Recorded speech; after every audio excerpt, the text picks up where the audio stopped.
Plus 3 या 6q plus 5 के रूप का होता है जहाँ q कोई पूर्णांक है। हाँ तो भाई इस सवाल में विशेष ध्यान दो, कोई भी धनात्मक विषम पूर्णांक, तो हमने मान लिया, माना ए कोई धनात्मक पूर्णांक है और जो हमें सत्यापित करना है उसमें लिखा है 6q प्लस 1, अर्थात हम यहाँ पर b को 6 मान लें।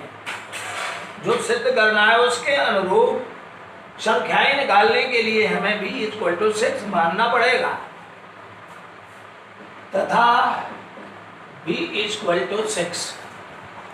युगलित विभाजन प्रमेयिका में बताया गया था a और b दो धनात्मक पूर्णांक दिए रहने पर ऐसी अद्वितीय संख्याएं q r विद्यमान हैं जिनके लिए a बराबर bq प्लस r, अर्थात एक धनात्मक पूर्णांक हमने इसे मान लिया और जो युगलित विभाजन में दूसरा हमने उस नियम में लिया था उसको हमने 6 मान लिया। क्यों? क्योंकि जो इसमें सत्यापित करना है, दर्शाना है, उसमें 6q प्लस 1 लिखा हुआ है, तो वो निकाल के हमें दर्शाना पड़ेगा, इसलिए 6 को हमने b को हमने 6 मान लिया। सुनो अब, जब इसे 6 मान लिया इसलिए r बराबर क्या बताया था कल मैंने कि r का मान 1 हो सकता है, 1 से बड़ा हो सकता है, लेकिन b से क्या होता है, छोटा। तो उस नियम के आधार पर r बराबर 0, 1, 2, 3, 4, 5, बस, क्योंकि 6 से छोटा भाजक से फल छोटा होता है। 0 भी हो सकता है, 0 से बड़ा भी हो सकता है, लेकिन भाजक से हमेशा छोटा होता है। ये मैं तुम्हें कल बता चुका हूँ। अब युगलित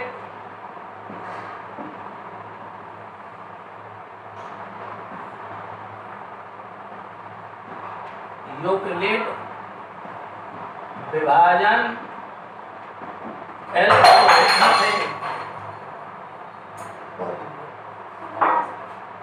पानी गिर गया है। देखो, युगलित विभाजन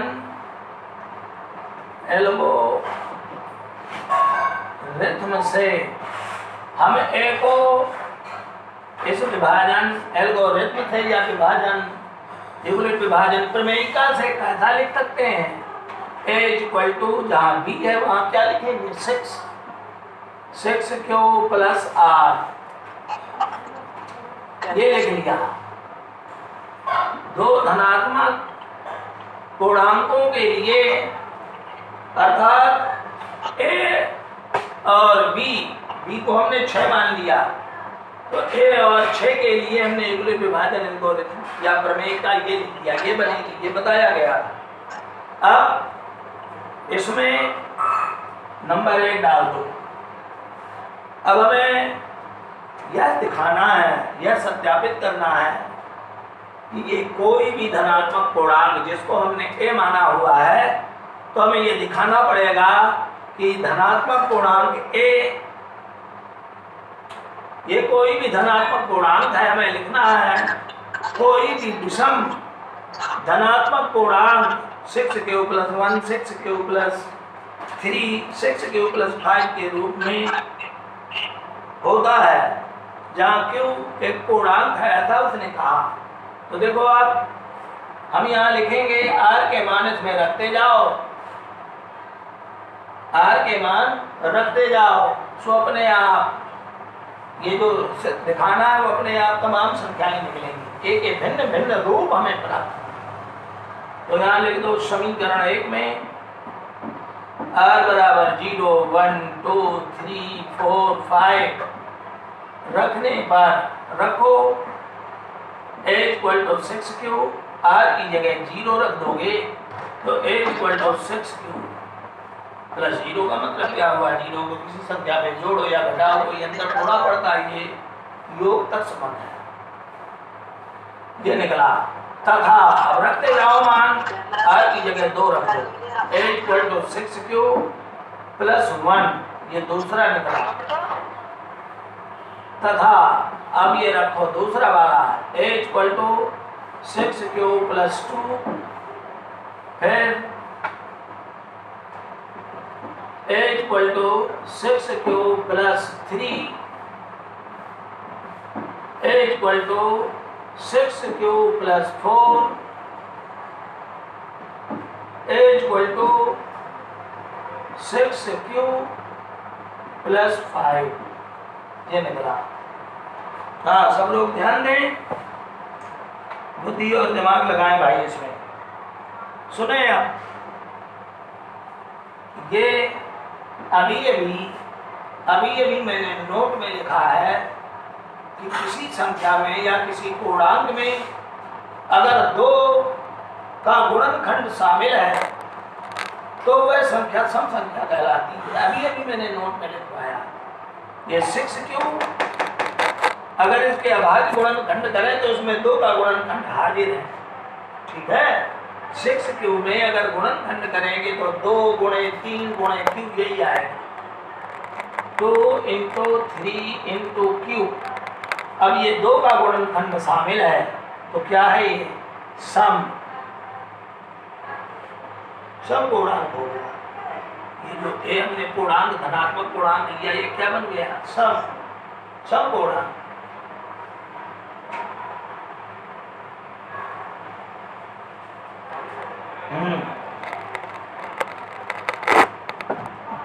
सम धन पूर्णांक जो कहे किताब में उसी तरह लिखना है। अब देखो जरा ध्यान दो,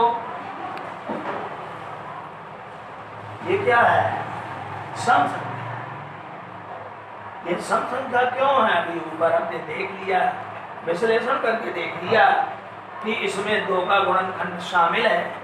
तो जिस संख्या में 2 का गुणनखंड शामिल होता है वो संख्या 2 से विभाजित हो जाती है, और जो 2 से विभाजित हो जाती है वो संख्या सम संख्या कहलाती है।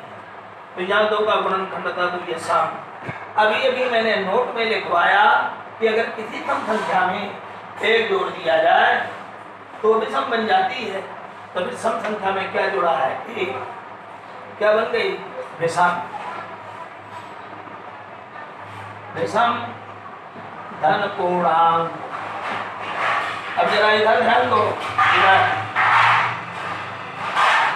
इसको लिखेंगे, दोनों में कॉमन क्या है, 2, सो अंतर क्या रहेगा, 3q प्लस 1। ये पूर्णांक है, सब लोग ध्यान से सुने, ये पूर्णांक क्यों है, 3 एक पूर्णांक है, q एक पूर्णांक है। अभी मैंने नोट में लिखवाया नियम कि 2 पूर्णांकों का गुणनफल एक पूर्णांक होता है। तो 3 और q ये दोनों पूर्णांक है, इनका गुणा करोगे तो 3q क्या हो गया, एक पूर्णांक। और इस पूर्णांक में एक क्या है, ये भी एक धन पूर्णांक है। पूर्णांक में पूर्णांक को जोड़ दिया तो क्या बन गया, पूर्णांक। तो ये कोष्टक के अंदर जितना मटेरियल है ये क्या हो गया, एक पूर्णांक। और इस पूर्णांक का गुणनखंड 2, ये इसमें 2 का गुणनखंड शामिल है, तो ये क्या बन गया, सम धन पूर्णांक। हाँ, ध्यान दें,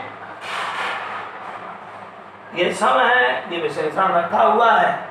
दूसरे नंबर पर इसको मैंने विषम धन पूर्णांक कहा, तो सब लोग अपना दिमाग चलाओ, बुद्धि लगाओ।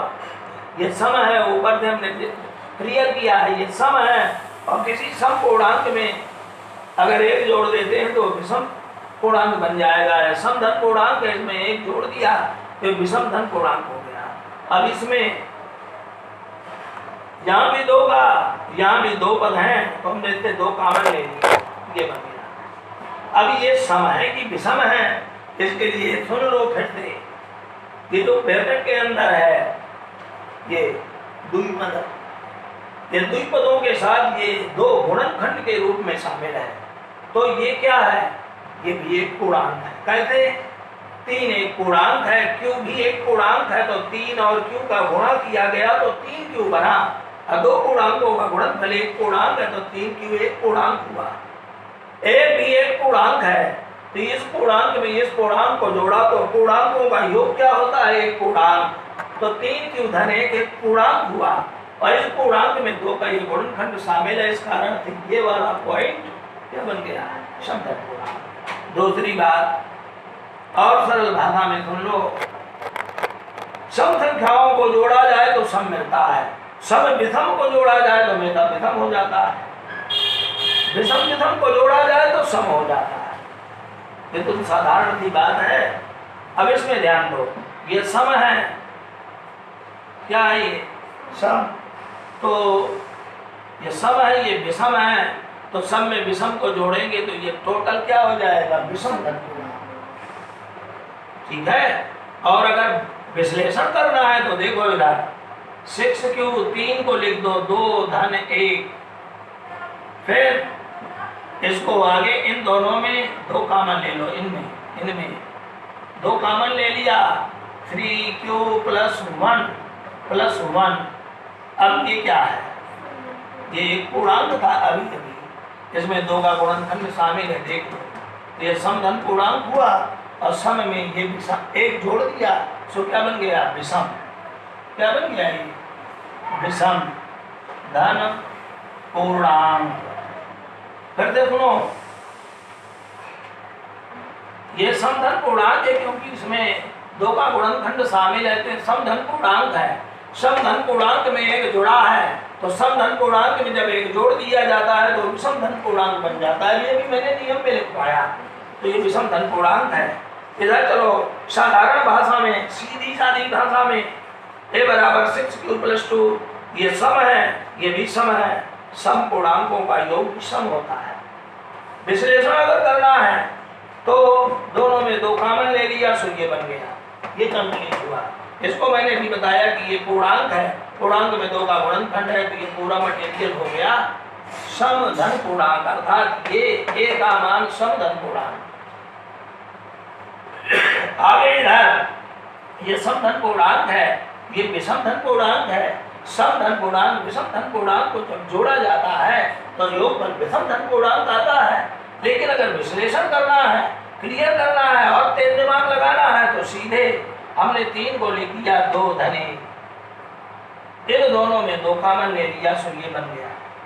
अब ये क्या बन गया? ऊपर तुमने देखा है समधन पूर्णांक है, ये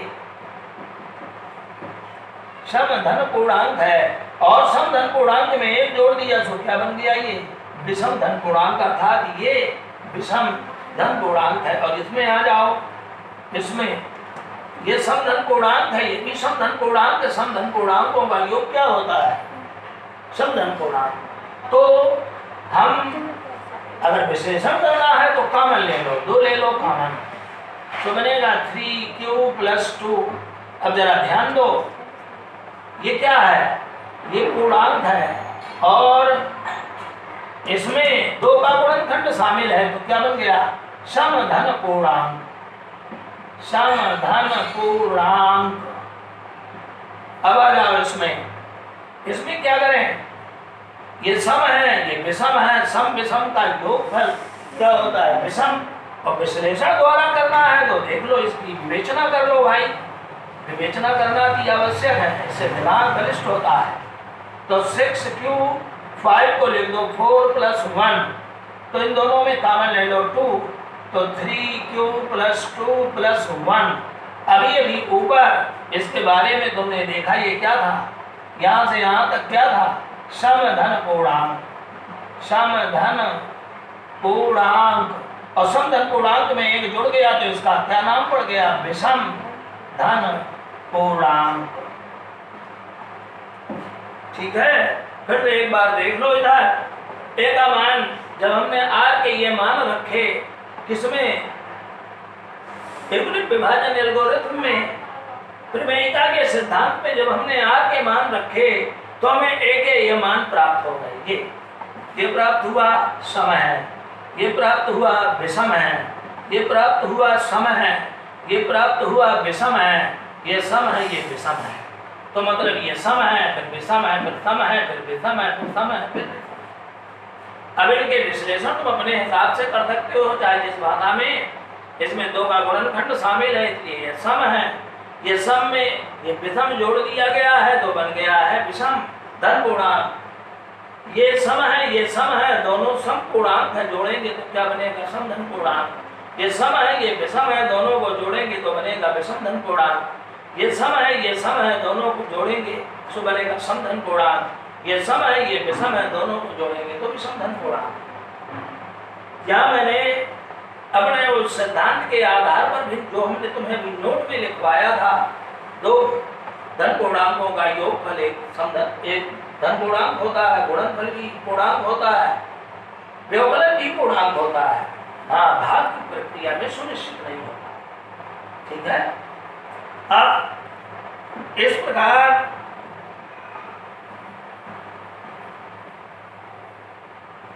प्रकार हमें प्राप्त होता है कि कोई क्या है प्रश्न में, कोई भी धनात्मक विषम पूर्णांक, कोई भी धनात्मक विषम धन पूर्णांक, देखिए जरा कौन कौन है विषम? ये विषम है, ये विषम है और ये विषम है। ये देखो धन पूर्णांक 6q + 1, 6q + 3, 6q + 5 के रूप का होता है। प्रूव्ड, दिखाइए माने सिद्ध कीजिए, सत्यापन करना। तो इस प्रकार से, और जिसको ये सब करने में दिक्कत आ रही है भाई, वो पहले नियम देखे, नियम के द्वारा इसको समझे। ऐसे काम नहीं चलेगा, रट्टावार काम नहीं चलेगा। बुद्धि लगाओ, दिमाग लगाओ, ताकि कंपटीशनों के लिए तुम्हारे दिमाग में पैना बनाए, थोड़ा सा दिमाग तुम्हारा स्मार्ट बने किसी चीज को समझने में और रटने में। कभी दिमाग नहीं पैना हुआ बता, रट्टू तोता बेकार होता है। इसलिए बुद्धि लगाओ, एक बार नहीं, दो बार नहीं, जब बार कहोगे मैं 6 बार इसकी क्रिया करूँगा, लेकिन रटंत विद्या नहीं। बुद्धि लगा के अपना काम करो, दिमाग लगाओ, ताकि दिमाग तमाम प्रकार की समस्याओं में काम करने लगे। इसलिए इसको रटना नहीं है। जो रटेगा, जो इसको रटने के चक्कर में होगा, उसको ये बहुत खराब लगता होगा। बुद्धि दिमाग लगाओ, ये बिल्कुल सिंपल चीज है, बस समझो, नियम के आधार पर काम को करो। अब आ जाओ तीसरे नंबर के सवाल में। तीसरे नंबर में देख लो, सब लोग पढ़ लो उसको।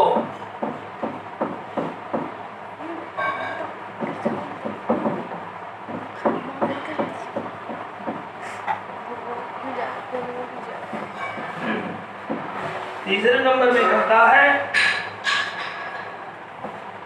किसी परेड में 616 सदस्यों वाली एक सेना की टुकड़ी को 22 सदस्यों वाले एक आर्मी बैंड के पीछे मार्च करना है। मतलब 616 सदस्यों की टुकड़ी को 22 सदस्यों वाले एक आर्मी बैंड के पीछे मार्च करना है।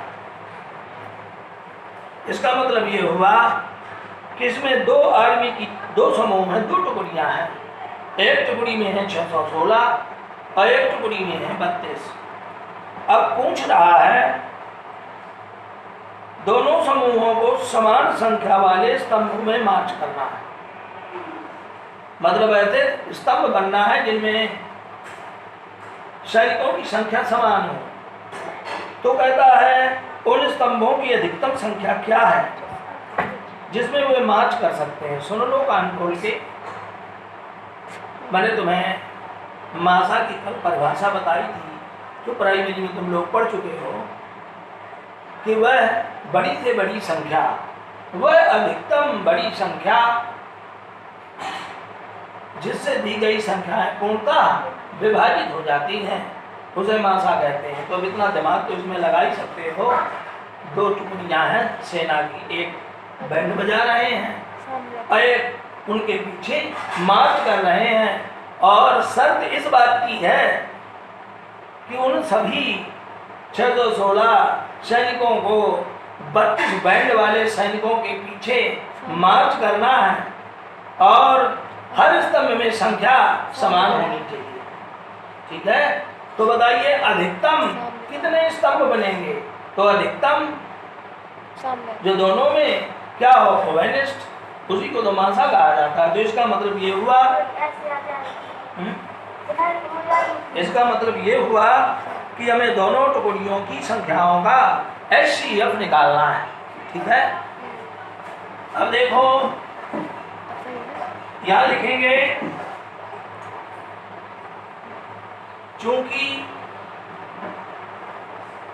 आर्मी की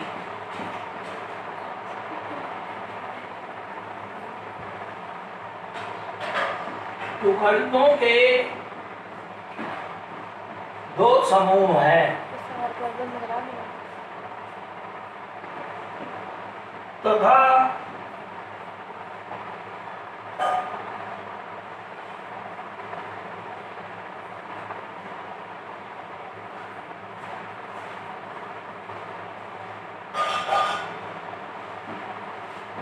एक समूह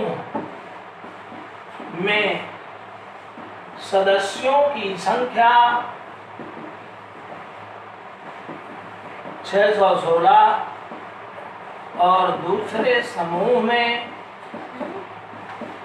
सदस्यों की संख्या 32 है और हमें स्तंभों की अधिकतम संख्या ज्ञात करना है। हमें उन स्तंभों की अधिकतम संख्या ज्ञात करना है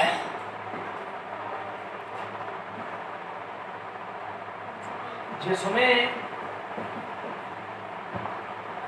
वे मार्च कर सकते हैं, मार्च कर सकते हैं। इन दोनों संख्याओं में हमें वो अधिकतम बड़ी संख्या प्राप्त करना है जिससे ये दोनों संख्याएं पूर्णतः विभाजित हो जाए। तो सीधा सीधा मतलब निकला कि हमें HCF निकालना है, मासा निकालना है। अतः हमें यह संख्या प्राप्त करने के लिए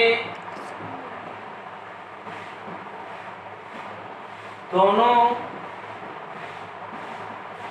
समूहों की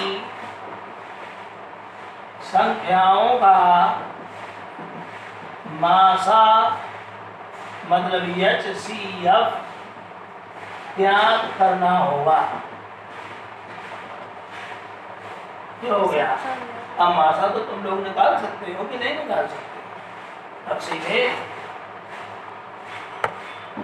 भाज बराबर 616 और भाजक बराबर 32 विभाजन एल्गोरिथम से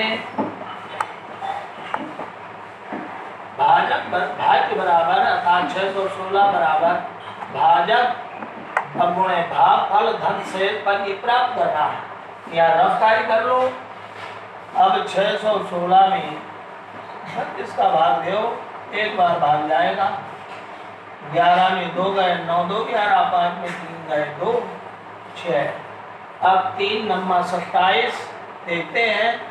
9 दूनी 18, 9 27, 1 28। 16 में 6 निकल गए, 16 में से 8 गए तो 8 बचे। ये आ गया शेष फल। तो यहाँ लिखेंगे भागफल 19, शेष फल कितना है 8। चूंकि शेष फल इज नॉट इक्वल टू 0 इसलिए नया भाज्य ये पहला चरण है। चूंकि 614 ग्रेटर दैन ये 616 ग्रेटर देन 32, इसलिए भाज्य इतना हुआ, भाजक कितना हुआ, विभाजन एल्गोरिथम से ये कार्यक्रम चालू कर दिया। Q और R का मान यहाँ कलन विधि द्वारा हमने प्राप्त कर लिया भाग दे करके।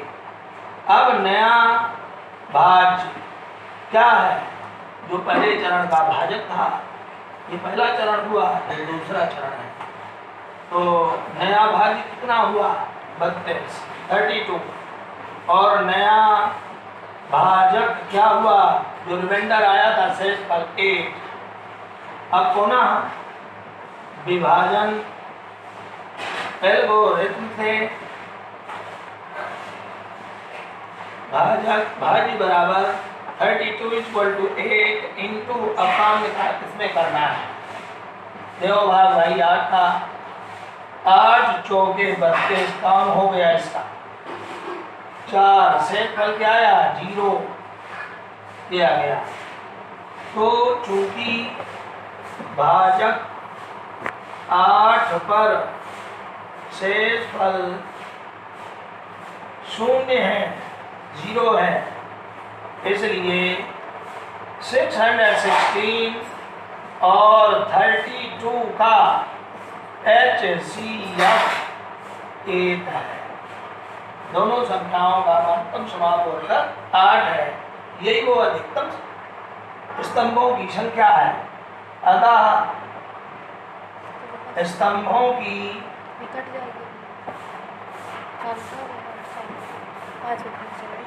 अभीष्ट संख्या